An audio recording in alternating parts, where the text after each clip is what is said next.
You ever read my stack on? No. How'd you get your doctorate without reading that god? Relax. Okay, good. Now turn over gently. Right side. The other right, okay? You're a regular basket case, you know that?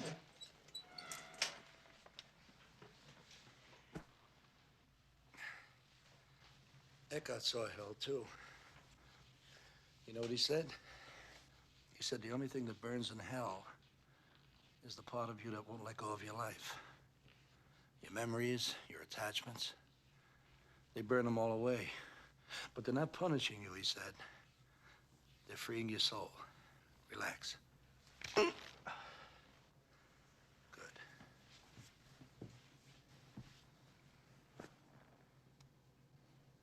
So the way he sees it, if you're frightened of dying and you're holding on, you'll see devils tearing your life away. But if you've made your peace, then the devils are really angels, freeing you from the earth. It's just a matter of how you look at it, that's all. So don't worry, okay? Okay?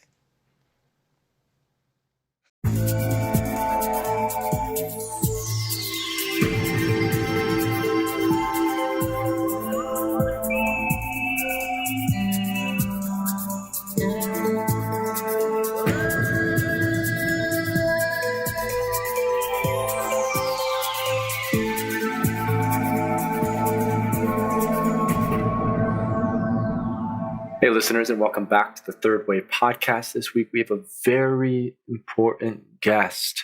Ethnopharmacologist and psychedelic icon Dennis McKenna treats us to a discussion on psychedelic medicine, plant intelligence, and the failures of organized religion. Dennis explains what lessons can be learned from psychedelic plants and what we can do to avoid imminent obliteration of humanity. Now, I first met Dennis about 2 years ago, a little over 2 years ago now, at the GITA conference in Tepoztlan, Mexico, the Global Ibogaine Therapeutic Alliance conference. And I actually was his official photographer because for every basically interested person who knew of Dennis, who wanted a picture with him, I just happened to be hanging around, would snap some photos, make it go. And then I ran into Dennis at a number of other conferences, Sumi Runa in Bucharest, when we were actually supposed to do our first interview, and it got postponed about a year and a half. And then the World Ayahuasca Conference, a Psychedelic Science. And I just really like Dennis. He's very kind and sweet, intelligent, easy to understand, and cares a lot. So this is an excellent podcast. And I know that you as listeners will really, really enjoy it. So please, without further ado, I bring you our podcast guest, Dennis McKenna.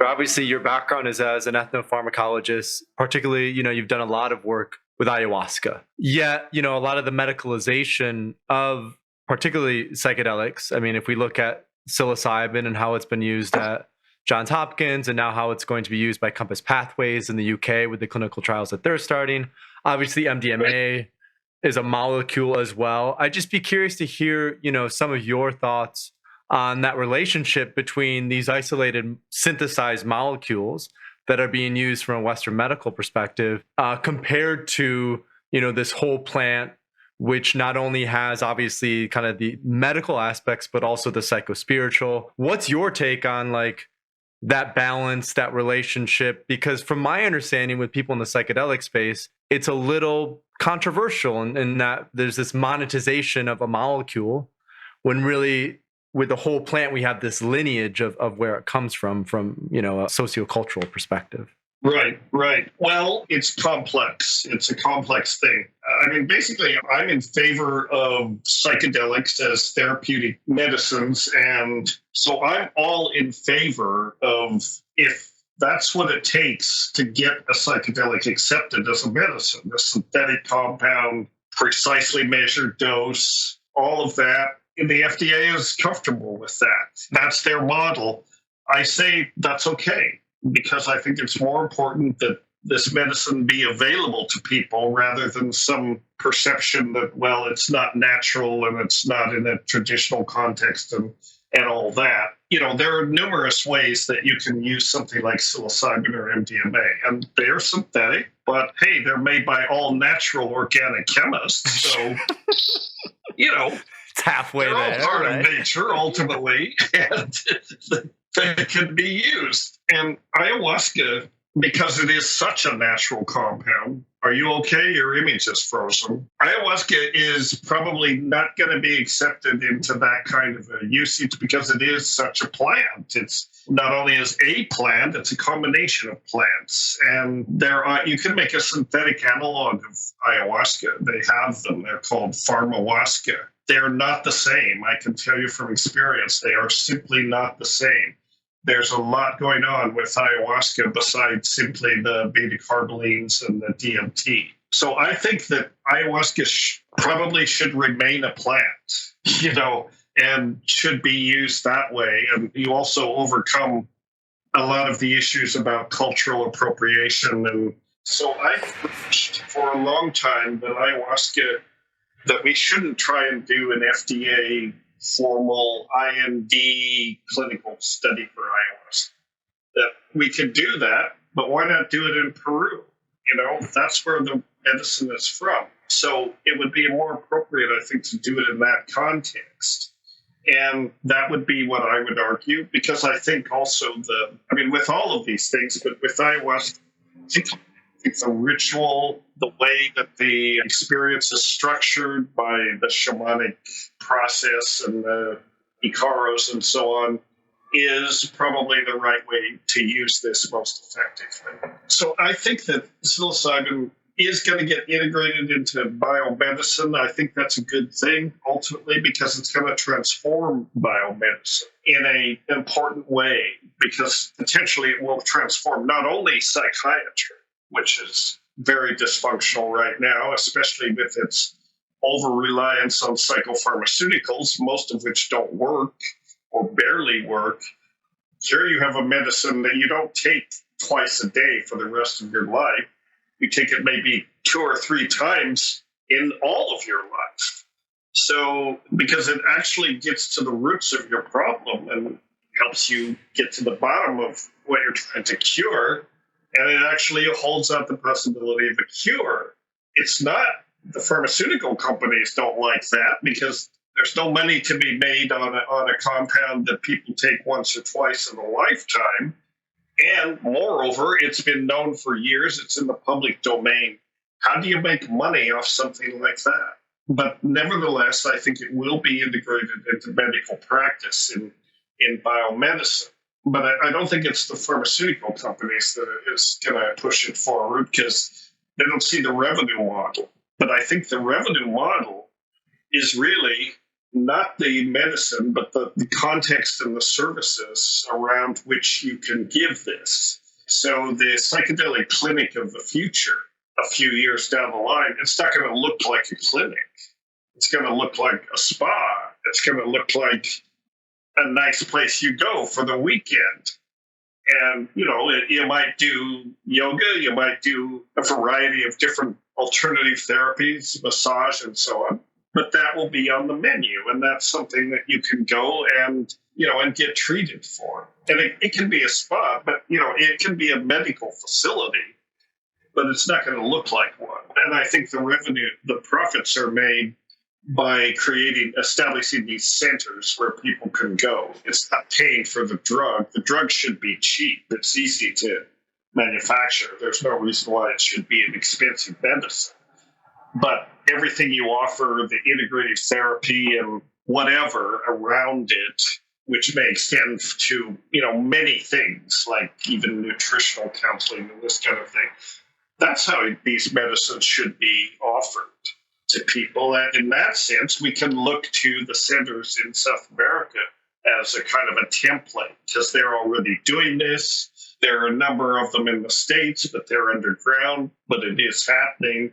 And, not all the centers in South America, they don't all operate well or ethically. I mean, they have their problems. But that's it. There are good ones, and properly operated, I think that's the model. Yeah.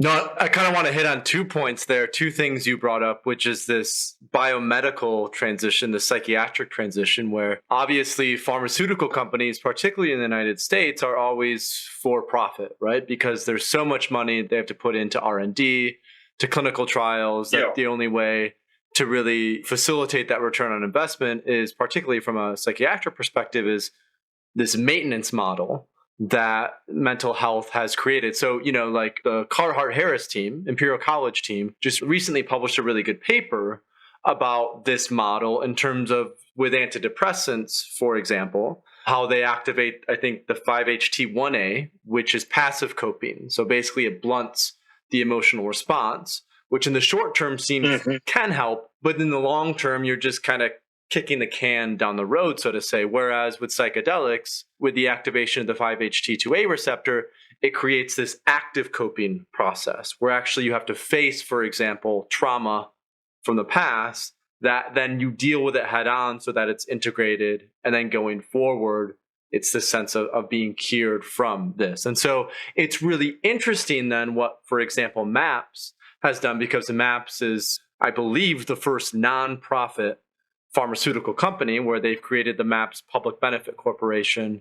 And although I think they'll have the patent on MDMA for maybe 5 years after it becomes medicalized, I trust Rick and the team there, and that I think they're going to really put that, then a lot of that excess profit into additional research in terms of what psychedelics can use. And one other point that you brought up is how cheap to make this medicine is. I just recently read an announcement maybe 1 or 2 weeks ago about Usona, which I know Hefter works pretty closely with in terms of doing research. And Usona has made a commitment to make their process of how they're creating psilocybin open source, I believe, so that they're not actually then holding on to that. It's just free domain knowledge, which I think is also it's excellent because it's then making that available to whoever in some capacity. Right. Yeah. Well, I think that's the right thing to do. The proprietary position, like for MAPS, is not the drug. The drug's been around forever, but it's the use. It's the use patent that they'll have for 5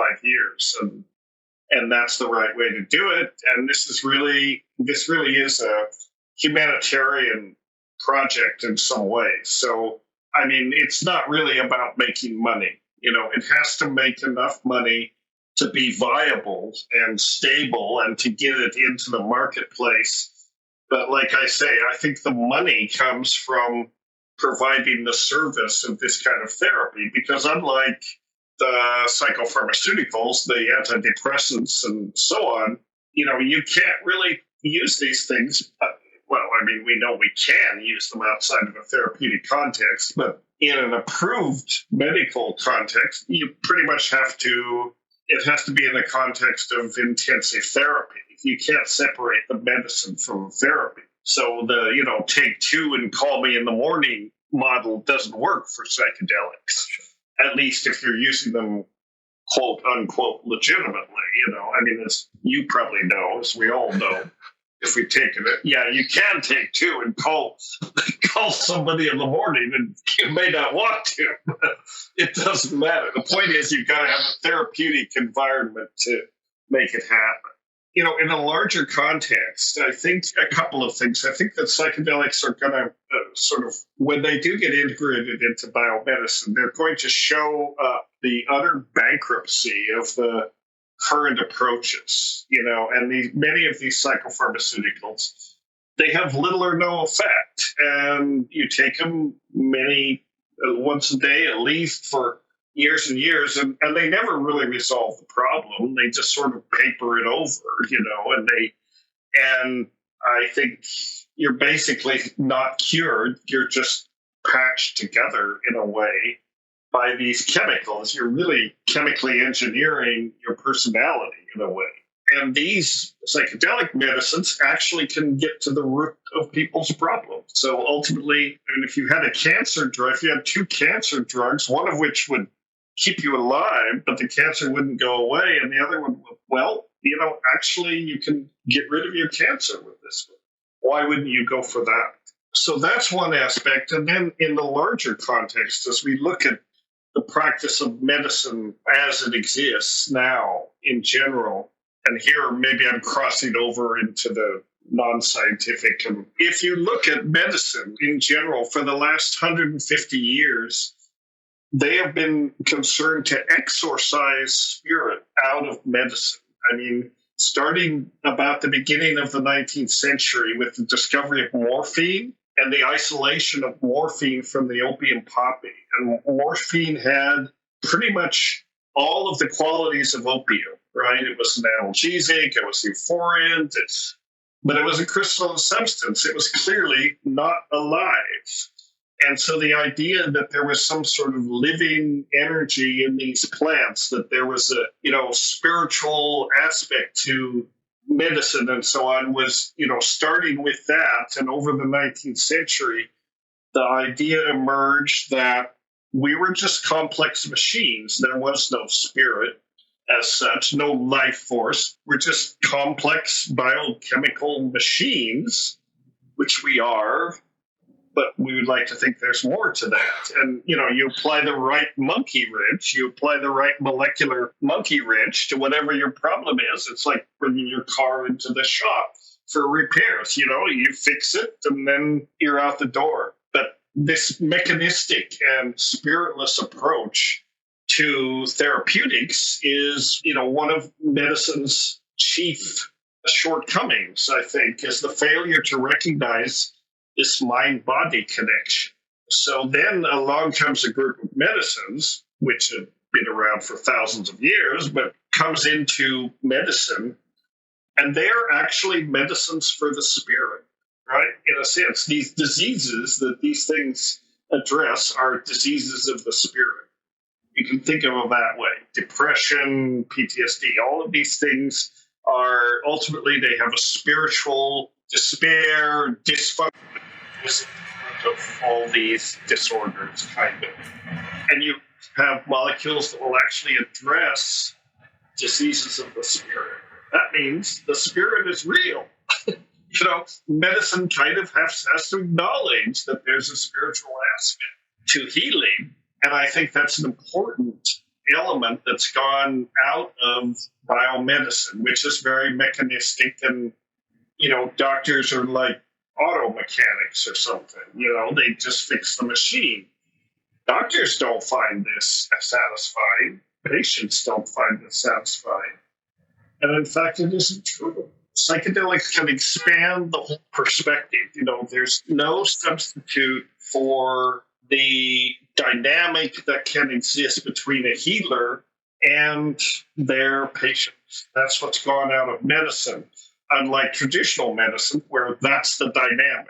I sometimes tell people a story of Curandero, who told me once, I can't cure anything, but I can heal everything. And it was an important difference, I can, including death, right? In a sense, there's no reason why even death can't be a therapeutic and healing experience. And I think that's what's exciting about psilocybin. It opens up the possibility that, used in a hospice situation, it can transform the whole perspective that medicine has on death. Ultimately, everybody dies. Nobody gets out of this alive, right? And biomedicine does not do death well. Death is usually a pretty grim process. And, the person is wired up to all these tubes, and the family is usually kept at arm's length, if not entirely out of the room. And a person dies alone in very uncomfortable circumstances. I look forward to the day when a dying person can be in one of these spas or one of these hospice situations with their family close by, with their family also taking the psilocybin. I mean, can you imagine how healing that could be for the whole family? This is what Aldous Huxley did when he passed away in 1963. He had his wife at the time inject him with LSD, and obviously I think he had cancer at the time. I think he was dying of cancer. And this is a really interesting topic, I think, if we transition into this conversation about death, in that, one of the biggest taboos that we have as a Western culture is not being comfortable with death. It's not addressing death. And I think it ties in again, to the same reason why we struggle to understand a mental illness and this existential crisis that we seem to be going through is this lack of understanding of spirit and the role that spirit plays in this kind of transpersonal dimension has made us as kind of these humans, really, particularly Western consumerist, materialist driven humans who have replaced spiritual capacity with consumerism. It's made us very uncomfortable. And so, psilocybin and medicines like it have the potential to completely transform this relationship. We'll be a healthier society for it. I mean, we fear death so much, and everyone fears death, but this is why people turn to religion and all of this for spiritual comfort and reassurance. But then, I mean, we can spend the rest of our talk bashing religion. Something I love. We could. I mean, religion holds out as essentially a false promise. It's people's fear of death. It could be a more honest thing. It could be handled better. I think that these plant medicines are one of the tools. And if we had that attitude to medicine, I think it would have effects beyond medicine in terms of mass consciousness, I mean, it's interesting how we use in medicine all the metaphors of war. We have to fight cancer. We have to kill cancer. It's the war on cancer and all that. The military, the martial or whatever approach to fighting disease is maybe not the right way to think about it, At a certain point in life, disease can be a welcome thing for some people, as opposed to spare no resources, keep a person alive at any cost without any attention to the quality of life. What's the point to just live another day if you're in a state of not only physical pain, but spiritual pain? And I think that religion could be much more effective if they were sort of not so much about the reward that you're going to get in heaven, whatever that means. Whatever heaven means. Sounds like a pretty boring place, if you ask me. So they should focus more on helping people in a realistic way face the fact that, life ends. And the ending of life does not have to be, it can be a joyous thing. Right. It's part of the natural cycle. I think that indigenous people and pre-Abrahamic religions recognize this much more. Absolutely. You had Gnosticism as well, which was the kind of Christian sort of mystic sect, and you had Sufism and Islam. But of course, the biggest challenge with, mystical branches is there's a lack of hierarchy. There's a lack of authority. For example, I remember I interviewed someone for this same podcast where we talked about drugs in the Bible, and there were quite a few psychoactive substances that were available back then, but they were restricted only to priests in the temple. By and large, the quote unquote common folk didn't have access to this. So I think this also brings up a really interesting conversation about psychedelics and we could say mystical or religious experience. I was just speaking with someone else on the phone yesterday, another guy we had on the podcast, Stephen Kotler, who writes a lot about flow states and really interesting guy. And he was reminded me of the Good Friday experiment that Walter Pahnke did back in the 60s, where something, he gave placebo to one half and he gave psilocybin to the other half. And of the people who ended up taking psilocybin, something like 8 or 9 out of 10 of those people went on to become priests because they had that direct experience with this, ineffable, higher, mystical being. And so, I'd be curious to hear some of your thoughts, a little bit more about this, particularly because of your work in ethnopharmacology and in the Amazon with ayahuasca. Like, obviously, Christianity is still quite relevant, but it seems to be dying off more and more. Nietzsche was quite prophetic in the late 20th century or late 19th century, talking about how, God is dead. And where are we going to get this sense of morality from? It used to come from Christianity. Where is it going to come from now? And there's also, obviously, the New Age movement popped up, but there's no lineage with the New Age movement. And lineage, I remember Bob Jesse gave a talk at Horizons, I think about a year and a half ago. Lineage is an important part of a spiritual practice. So, Where do you see, how do people in 2018 find spiritual community, whether that's facilitated through psychedelics or not, in a way that helps to facilitate this healing process, whether that's from trauma or just generally this, existential crisis we seem to be living in? Yeah, you've touched on a number of important things. You could be here all night, but I do that. I don't know why I do it. Yeah, right. Well, no reason to avoid the important questions, but I agree with you. I think, in the West, I think religion is supposed to be the repository of the sacred. Religion is where you go to find meaningful experiences, right? Spiritually and personally meaningful experiences. So, I'm very encouraged that Roland Griffiths right now, his group is working on, they have FDA-approved studies. I shouldn't call them clinical because they're not really clinical. FDA-approved studies, though, to give psilocybin to religious professionals to help them learn to be better spiritual ministers, to actually put them back in touch with their spirit so that they can be better, essentially spiritual healers to their flocks, and I think that's a really important development because I think that religion, especially the Abrahamic religions, they have nothing to do with a meaningful spiritual experience except that they are set up to make sure that you don't have one. They're hollowed out spiritually. They're basically behavioral. Their goal is behavioral, to make people toe the line, not ask too many questions, have faith, accept what we tell you, and God forbid you should ever get close to an actual meaningful spiritual experience. That's not what they're for.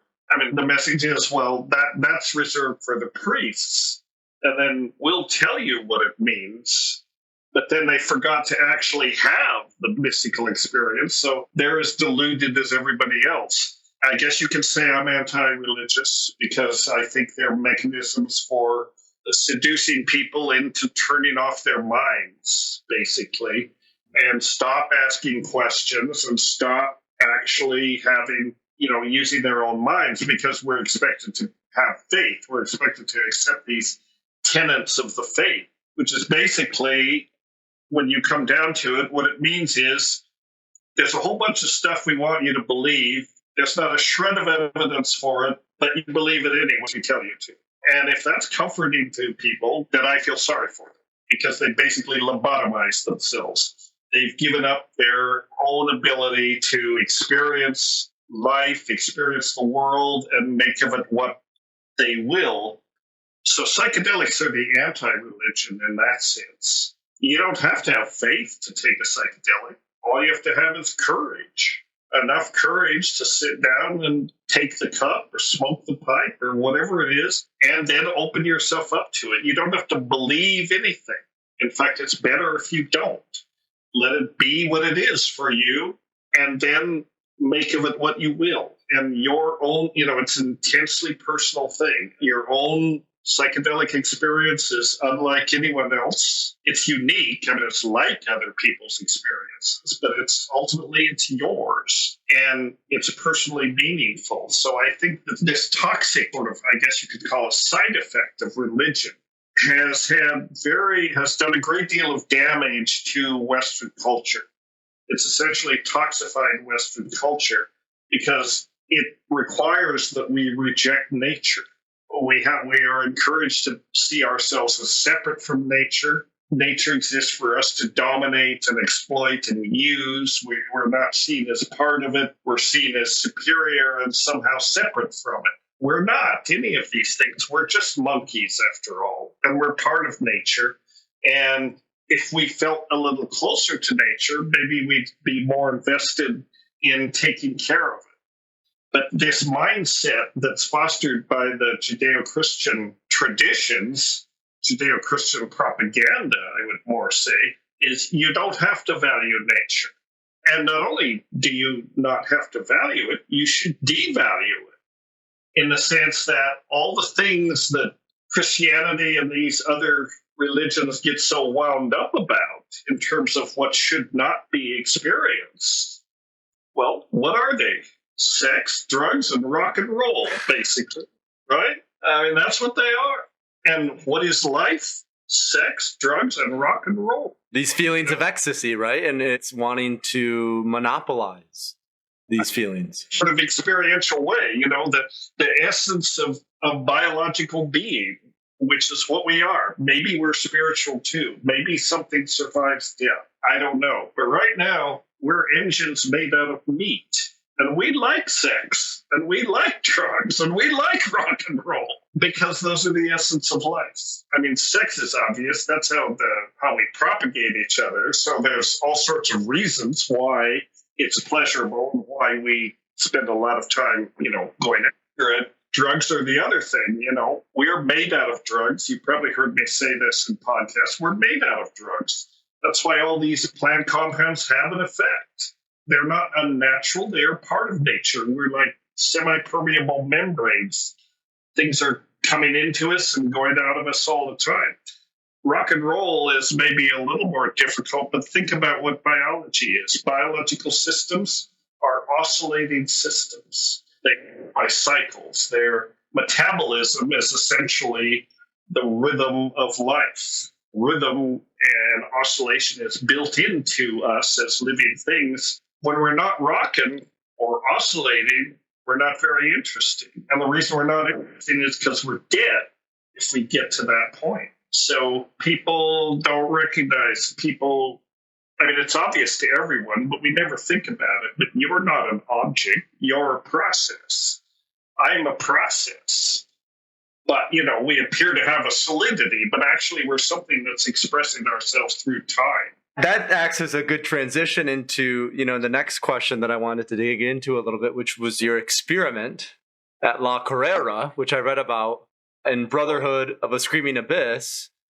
Yeah, that was like a fucking fascinating story. Obviously, I don't want you to tell that story. I think our listeners should go read your book to hear the full download. But I am curious, because of all the work that you've done with ayahuasca and because of your early experiences with psilocybin, does Dennis McKenna have a personal preference when it comes to psilocybin versus ayahuasca? In other words, do you prefer one over the other? Do you utilize one for some sort of spiritual practice and one for the other? I'd be curious just to hear what your relationship is with each one of those. Well, I have a relationship with both, but I still take mushrooms, and on occasion, maybe once or twice a year, and I take ayahuasca a lot more than that, in partly because I spend a lot of time in South America and take groups down there and that kind of thing. I think they're different medicines. They're complementary to each other. And, they're both my teachers, and this idea of plant teachers. Well, mushrooms aren't a plant, but I would say those two are probably my primary, what I learned from.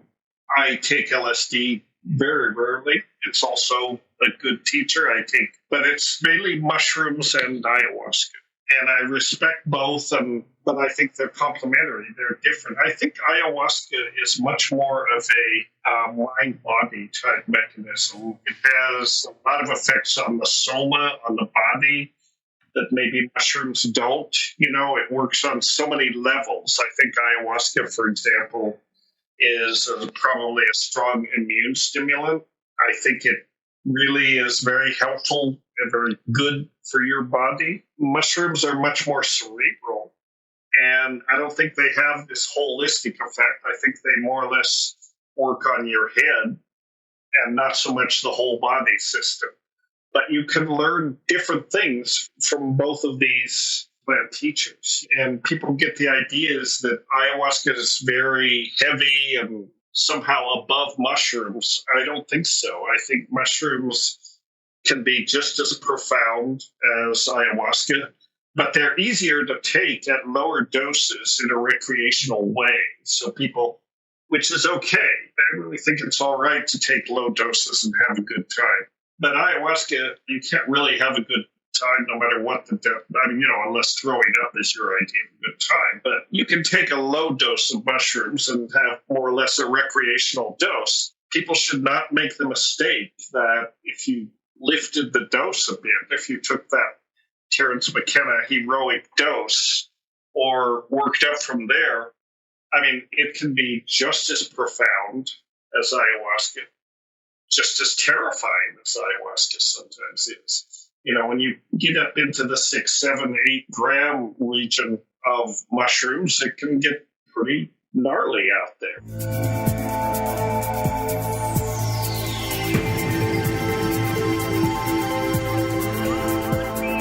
Hey listeners, Paul here. Just a few quick announcements before we get back to the interview. First of all, Johns Hopkins. They're looking for people who have encountered DMT entities to describe their experiences for a new study. The survey is anonymous. It takes about 20 to 40 minutes to complete if you're willing to help out with that. We have a backlink on our website for that. The second piece of news, Santo Daime, the worldwide ayahuasca church, has lost their freedom of religion in the Netherlands and will not be able to continue using ayahuasca in their ceremonies. The church has appealed to the Dutch Supreme Court and will take their case to the European Court of Human Rights if necessary. Which brings me to the last piece of news. We are facilitating psilocybin truffle retreats in Amsterdam as part of Synthesis. If you want access to these retreats, if you want to do psilocybin truffles in a legal, structured setting oriented towards creativity, personal development, self-understanding, self-reflection, please go check out details at synthesisretreat.com. I would love for you as podcast listeners to join us for our next retreat in late July, early August. So anyway, without any further ado, let's get you back to the interview with Dennis McKenna. And oh yeah, if you enjoy the podcast, please leave a review on iTunes and don't forget to send us your questions on Twitter or Facebook.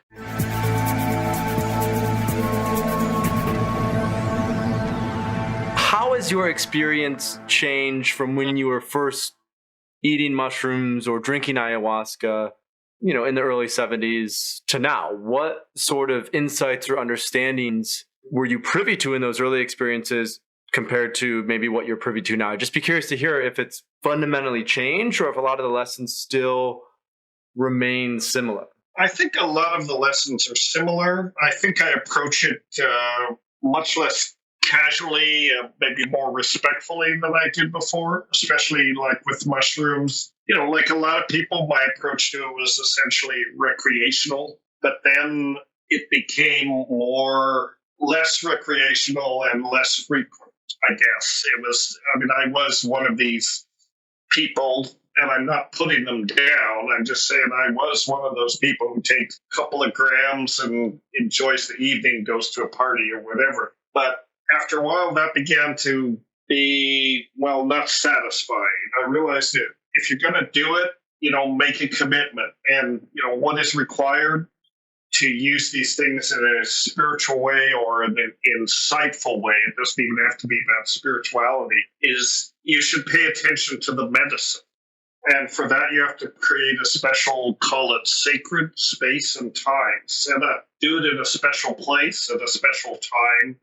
The old set and setting formula, right? Do it and set aside a time and a place that's devoted to learning from this very wise source of knowledge. That's the difference. I wouldn't necessarily take mushrooms and watch a show on Netflix or something. If I'm going to take it, I'm going to pay attention to it. And it's sort of like, you have an opportunity to sit with someone who's very wise, and they have stuff to tell you. And so they deserve that respect. That's what's changed. I give it my respect. And sometimes people say, well, you've been doing this 50 years. Haven't you got the lesson yet? Haven't you, because there's one perspective that says, once you get the message, hang up the phone.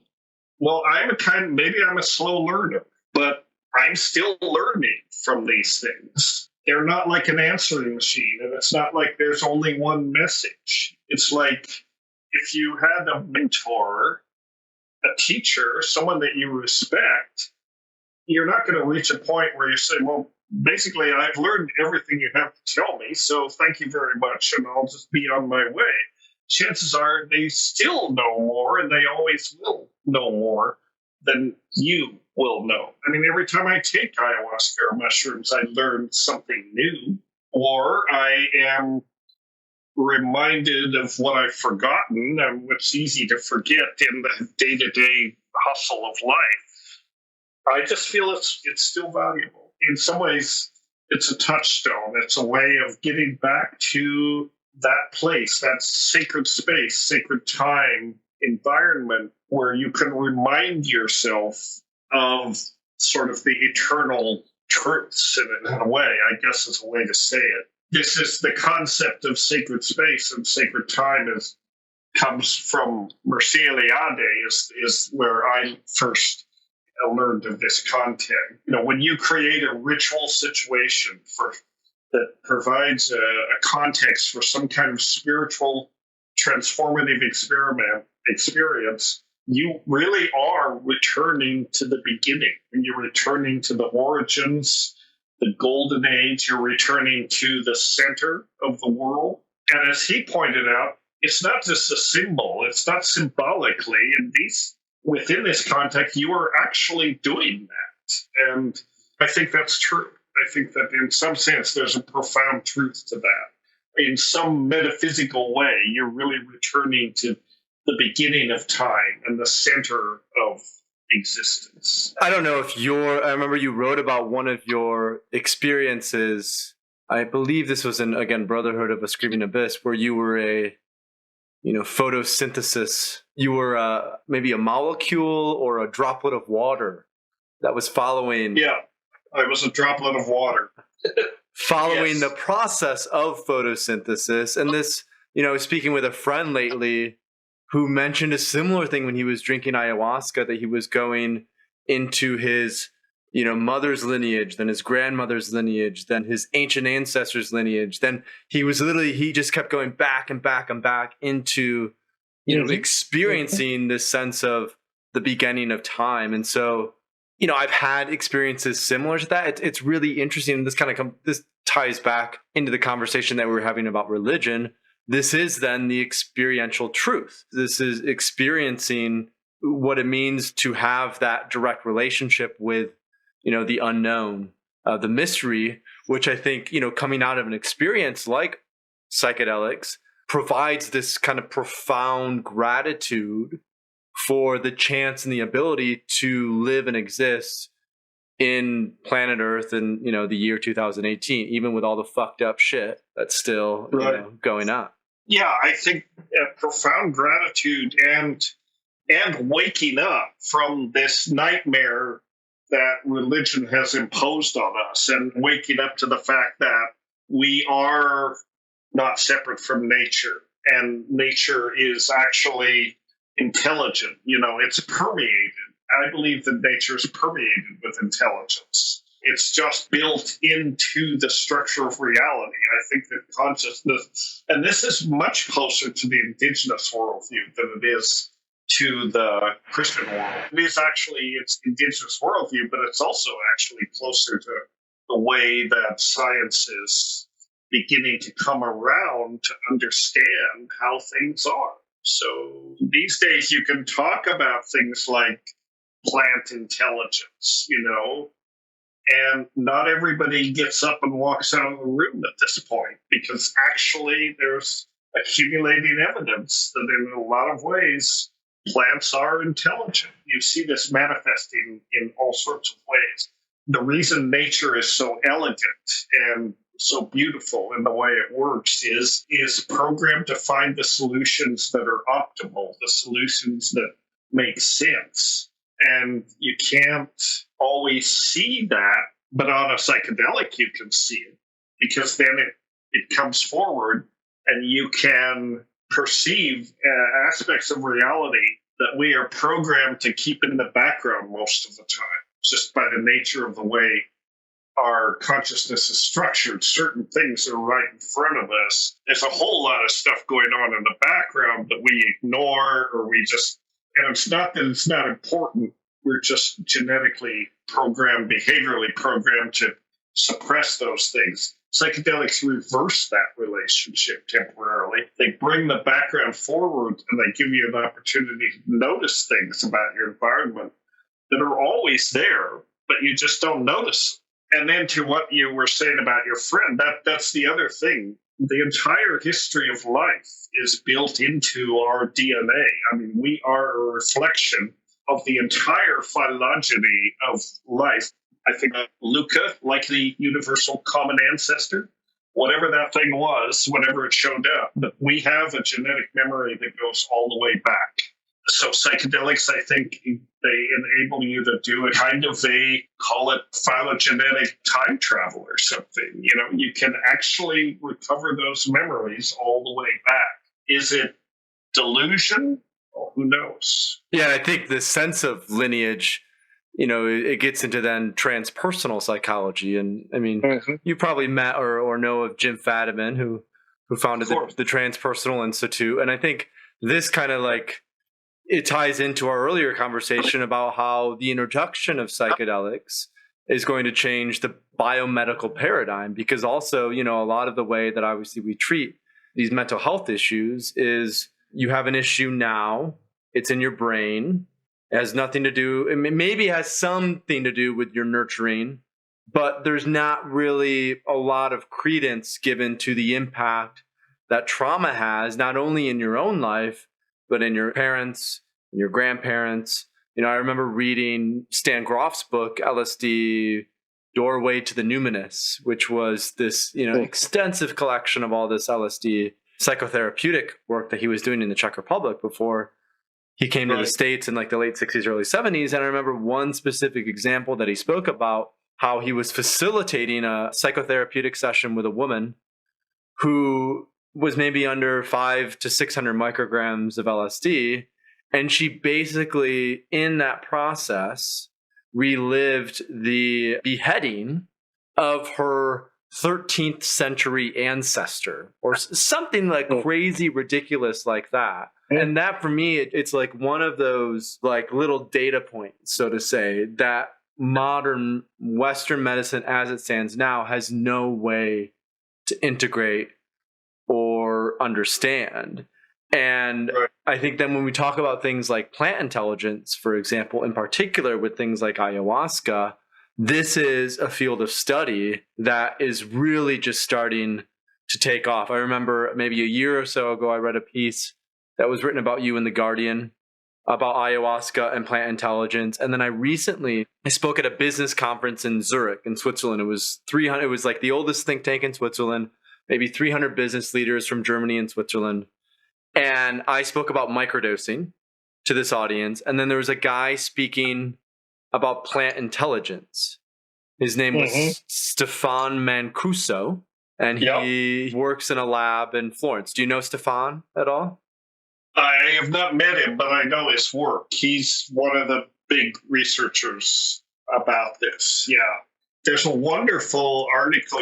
Michael Pollan. Yeah. So have you read his article in the New Yorker called The Intelligent Plant? No, I have not. I just put it there. Google that one. It's in the New Yorker. It's really excellent introduction to this whole area. He wrote it a few years ago, but it's still very current. And so I'd like to continue that, specific to ayahuasca, what, from your understanding, what intelligence exists in ayahuasca, or what is the nature of intelligence in a substance like ayahuasca or in a plant like ayahuasca, particularly in its relationship to us as humans? What message does it have to share? How is it dictating or facilitating our own maybe evolution, so to say? I think that, I'm a panpsychist, essentially, or I believe in panpsychism, the idea that all of nature is conscious. And, I believe in the Gaia hypothesis, both as a spiritual concept and as a scientific concept. But I go one step further, and I think that these plants, like ayahuasca, these psychotropic plants that contain these neurotransmitter-like compounds, have essentially been delegated by nature as kind of ambassadors to the human species. The indigenous people, the concept is these are plant teachers. And I think they have it exactly right. These are sources of wisdom, or they are the representatives of this Gaian wisdom that is usually more diffuse and not exactly even comprehensible to an individual. But the plant teachers kind of are a way to condense that down and transmit that message to an individual mind and thereby to the species mind of this Gaian knowledge. And the Gaia knowledge is basically, the basic message to us right now is wake up and understand how you fit into the context of nature, because this is what we've forgotten. This is what religion has poisoned, at least Western consciousness. And we're seeing the consequences of it because religion encourages us to devalue nature. Why should we preserve the environment or any of that? Because our reward is in the next life. I'm sorry, this is a con game. This is a total con. Maybe there's another life, maybe there isn't, but I'm betting on this one here.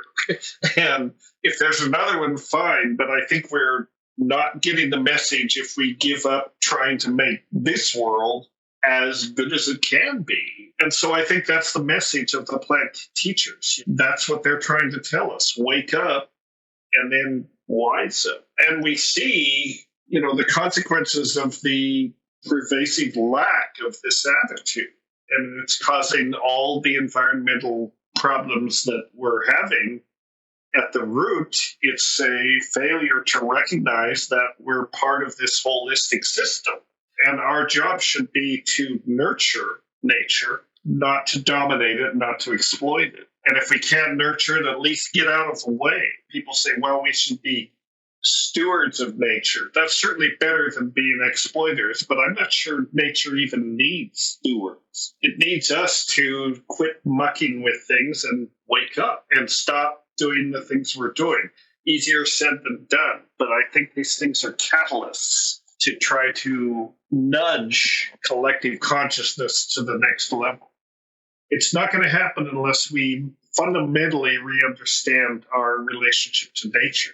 Because never before have we reached a juncture in history or in evolution where we actually can contemplate the end of nature and then the end of ourselves as a consequence. We can actually visualize a situation where we may kill nature within our lifetimes if we don't get straightened out. It's very distressing to me that the people who apparently are in charge, think they're in charge, are so unresponsive to this message. And even in the face of, the incredible impact that we're seeing as a result of climate change, all these mega storms and all this stuff, this is not happening by accident. This is a reflection of nature's response to the destabilizing influence we're having. Gaia, the global biosphere, is a homeostatic system. It tends towards equilibrium. It's very resilient that way. It can take a lot of punishment, and yet it will still return to equilibrium, after these disruptive influences. But at a certain point, you reach a tipping point, and the homeostatic mechanisms that have kept Earth hospitable to life, more or less, for the last 3 to 4 billion years are completely disabled. And then you reach this tipping point and it cannot correct itself. Then you're in deep shit, you're in deep trouble when that happens. And we're approaching that tipping point on a couple of different fronts right now. It's very distressing to me and should be to everybody, but especially to people like yourself who are young. Even I may live to reach a point where we know we will be able to say either we're going to be able to save this thing or it's too late. We've already screwed it up. And, we can look forward to or we can anticipate the day when life on Earth may not be able to survive.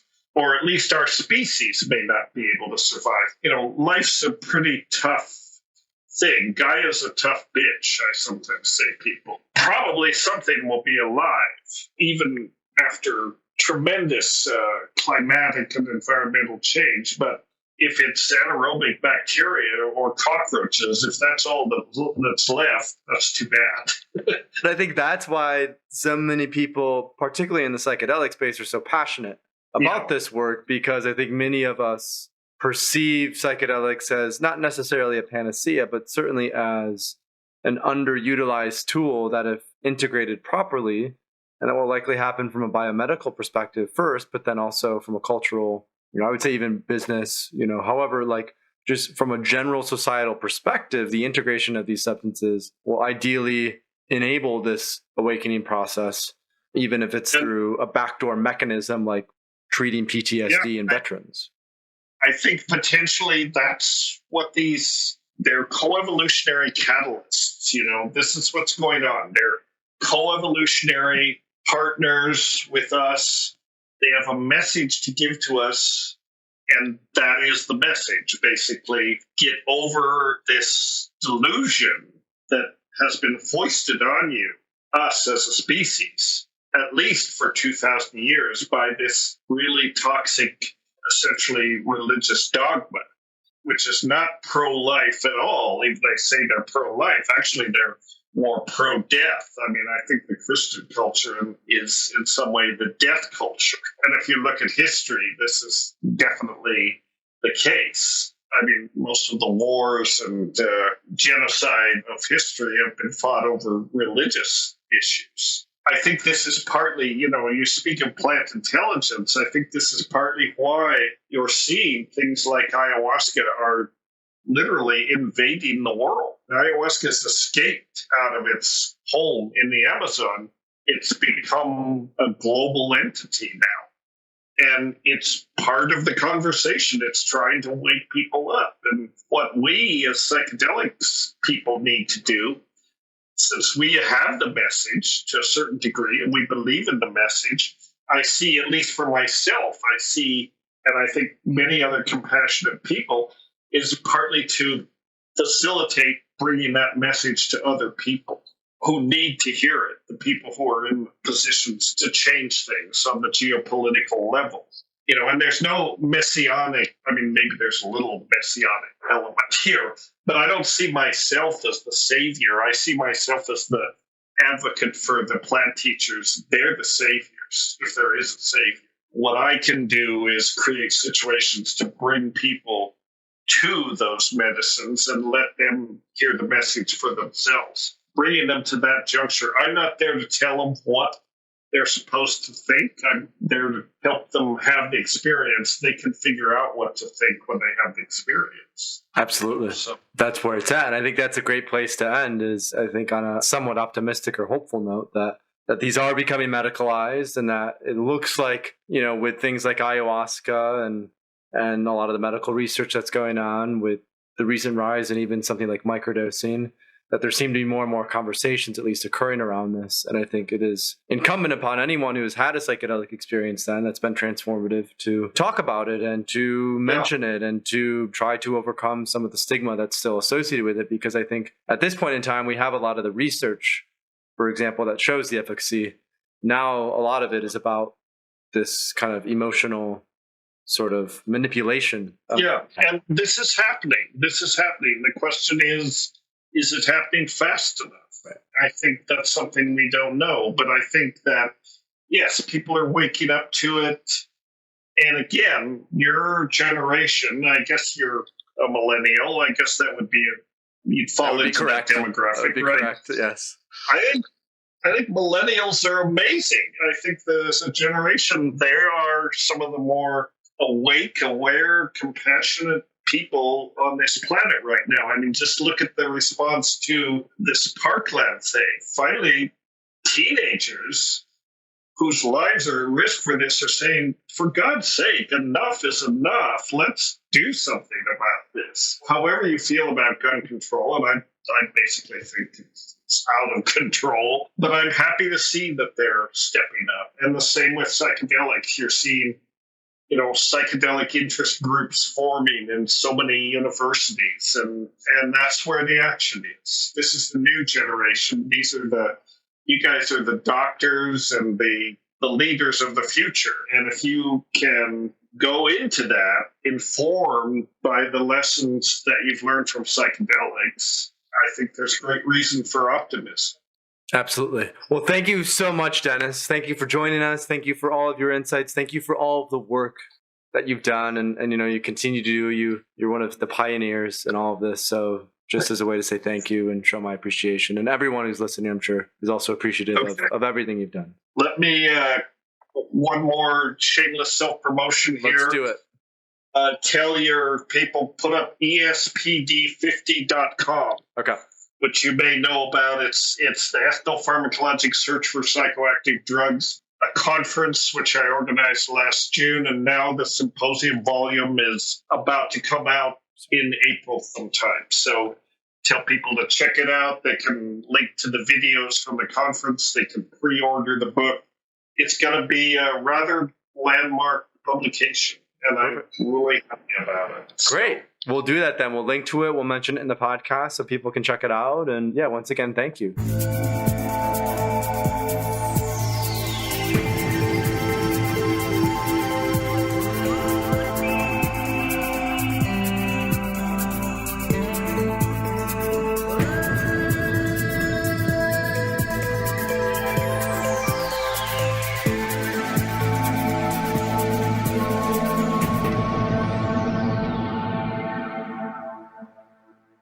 No, it's not funny. See, according to this, you're already dead.